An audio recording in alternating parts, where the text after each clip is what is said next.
लोग पिछले क्लास में वृत्त के बारे में पढ़ाए थे, उस पर कई प्रॉब्लम भी बनाए थे, अर्धवृत्त के बारे में भी बताए थे और चतुर्थांश वृत्त के बारे में भी बताए थे। आज हम लोग देखेंगे बेलन के बारे में। सबसे पहले बेलन का फॉर्मूला जान लेंगे। बेलन है क्या? तो एक कागज का टुकड़ा लेते हैं इस तरह से आयताकार, उसको इस तरह से मोड़ते हैं तो हमने देखा कि वो जो है एक नीचे वाला लंबाई होता है ना। जैसे ही देखो ये अगर कागज का टुकड़ा, तो ये लंबाई और ये चौड़ाई, तो ये लंबाई ये L है और चौड़ाई ये B है। तो इस आयताकार का क्षेत्रफल होता है लंबाई गुने चौड़ाई। तो यही अगर इस तरह से मोड़ दिया जाता है तो मोड़ देने पर हम देखते हैं कि क्या बन जाता है? सिलेंडर। सिलेंडर मतलब बेलन, इस तरह से। तो बेलन ही बन जाएगा इस तरह से। ये बेलन, ये मान लिया है 2πr(h) परिधि, और ये हो गया 2πr और ये हो गया h। तो क्षेत्रफल में गुना करेंगे इस तरह से देखेंगे बेलन बन जाएगा। तो बेलन बन जाएगा तो हम देखते हैं इधर भी खाली है, इधर भी खाली है। तो इस जो मुड़ा हुआ पार्ट है इसी को कहते हैं वक्र पृष्ठ। तो यही हो गया वक्र पृष्ठ। तो ये वक्र पृष्ठ का क्षेत्रफल जो होता है वो लंबाई गुने चौड़ाई, यानी ये 2πr चौड़ाई h के काम करता है। तो यही देखते हैं आधार का परिमाप हो जाता है और चौड़ाई ऊंचाई में बदल जाता है। देखो यही ऊंचाई बदल जाता है, इस तरह फिगर बनाते हैं। तो इसका याद रखना, बेलन का वक्र पृष्ठ का क्षेत्रफल होता है 2πr(h). अब देखेंगे बेलन के कुल पृष्ठ, यानी ऊपर और नीचे वाला जुड़ जाएगा, वक्र पृष्ठ मुड़ा हुआ भाग रहेगा। तो कुल पृष्ठ का मतलब टोटल वक्र पृष्ठ भी हो गया ऊपर और नीचे वाला भी, यानी पूरे में पेंट करना है, नीचे पेंदी में भी, ऊपर डब्बा में भी, इस तरह से मुड़ा हुआ आकार में भी अगर पेंट करना हो तो मान लो कि वह कुल पृष्ठ का क्षेत्रफल निकालना हो। तो कुल पृष्ठ का क्षेत्रफल वक्र पृष्ठ प्लस 2 है, तो इसका वैल्यू 2πr(h). तो 2πr(h) प्लस 2π, एक πr² और एक πr², यानी 2πr², यानी 2πr कॉमन ले लिया, इसमें बचा r, इसमें बचा h, यानी इतना हो गया कुल पृष्ठ का क्षेत्रफल। अब हम देखेंगे बेलन के आयतन क्या होता है। यदि आप तो किसी भी क्षेत्रमिति में, चाहे शंकु हो या बेलन हो या और कोई वस्तु हो, क्यों भी हो, जहाँ पर आयतन निकालने की बात होता है, जिस तरह से क्षेत्रफल में सिर्फ लंबाई गुने चौड़ाई देखते हैं, ठीक उसी तरह से आयतन में लंबाई गुने चौड़ाई गुने ऊंचाई हो जाता है।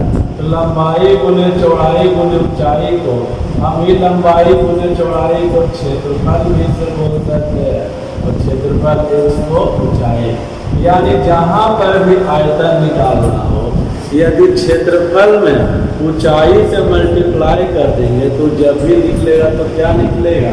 आयतन। तो इसीलिए यहाँ पर भी हमने किया है कि बेलन के आयतन भी निकालना हो तो क्षेत्रफल गुने ऊंचाई। अब जरा देखो ये h ऊंचाई तक πr², n टुकड़ा में बांट दें तो ऐसे कई फिर पतला सेल बन जाएगा। इसकी कुल ऊंचाई जितना भी इसमें भरा हुआ पदार्थ है, पानी टोटल पानी भर दिए ऊपर से नीचे से ऊपर तक, तो कुल आयतन भी निकालना होगा, ठीक है। या इसमें कितना गोलियां भरी हुई है तो ये भी कैसे पता लगेगा? एक गोली का आयतन और पूरे के आयतन में से भाग दोगे तो गोलियों की संख्या पता लग जाता है। तो खैर छोड़ो, आयतन का मतलब क्षेत्रफल गुने ऊंचाई, यानी यही क्षेत्रफल πr² और ऐसे ऊंचाई h तक, यानी πr² एच तक ये हो जाएगा। ठीक है, इसके बाद हम लोग देखेंगे शंकु का आयतन और शंकु का वक्र पृष्ठ और शंकु का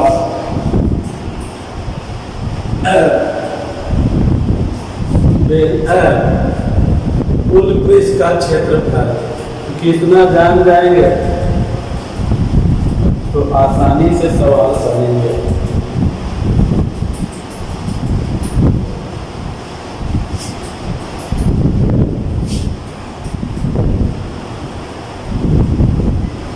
शंकु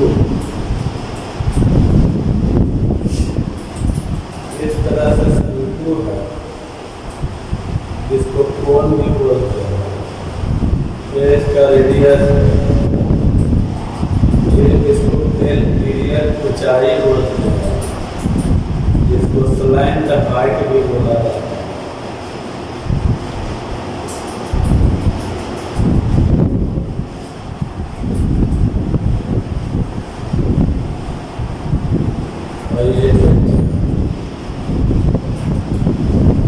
इसमें याद रखना कि समकोण त्रिभुज में डेल स्क्वायर बराबर डेल स्क्वायर आर तो होता है कोण के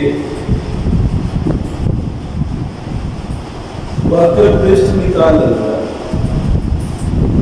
या कोण का आयतन मान लिया या शंकु का आयतन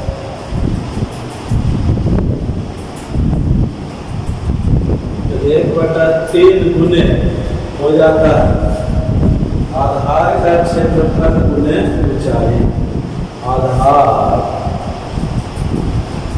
का क्षेत्रफल गुने ऊंचाई यानी 1/3 गुने पाई आर स्क्वायर गुने एच यानी 1/3 पाई आर स्क्वायर एच। ऐसे भी अगर नहीं पता रहेगा तो इसको इस तरह से समझना कि ये एक बेलन है। ठीक, बेलन के सोच लो 3 भाग बांट दिया गया, इधर से एक ये भाग हो गया और एक ये भाग हो गया और एक ये भाग हो गया। तो बेलन के जो होता है आयतन पाई आर स्क्वायर उसको सोच लो 3 भाग में बांट दिया गया, 1 2 और 1 3। तो सोच लो 3 से भाग दे दिए तो किसका आयतन हो जाएगा? शंकु का आयतन। याद आसानी से रह जाएगा इस तरह से। आगे हम लोग देखेंगे क्या देखेंगे, शंकु का वक्र पृष्ठ क्या होता है तो पाई गुने त्रिज्या गुने तिर्यक ऊंचाई होता है। शंकु का वक्र पृष्ठ बराबर पाई गुने त्रिज्या गुने तिर्यक ऊंचाई होता है। क्योंकि इस तरह से अगर हम मुड़ते हैं, दोना बनाते हैं, ठीक है, तो दोना हम लोग बनाते हैं वैसे बनाते हो इस तरह से, ये बन जाता है शंकु। तो शंकु रियल में ये गोलाकार होता है, गोलाकार भाग को ही बनाओगे तो होगा, तो वो गोलाकार भाग पाई आर स्क्वायर होता है। तो पाई आर स्क्वायर न लेकर के पाई गुने आर ले लिए अब एक तिर्यक, ऐसे तिर्यक की रेखा बनेगा, गोलाकार करोगे तो आर के बदले एच तिर्यक ऊंचाई एल हो जाता है। इस तरह से घूमता है,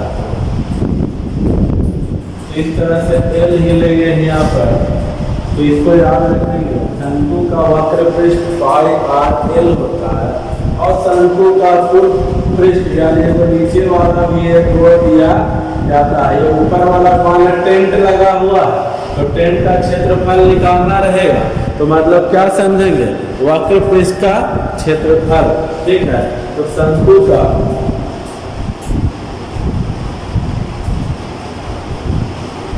कुल पृष्ठ मतलब समझेंगे pi R L plus pi R square. इसमें पाई आर कॉमन ले लेंगे, यही हो गया शंकु का कुल पृष्ठ का क्षेत्रफल। ये भी याद रखना है, कितना रिलेशन होता है। ठीक है, यहाँ पर आएंगे थीटा भी कभी कभी निकालने के लिए दे देता है। ये tan थीटा भी याद रखना, समकोण की लंब बटा आधार होता है, r बटा तो तुलना नहीं है। चलो आप इतना ही याद रखें।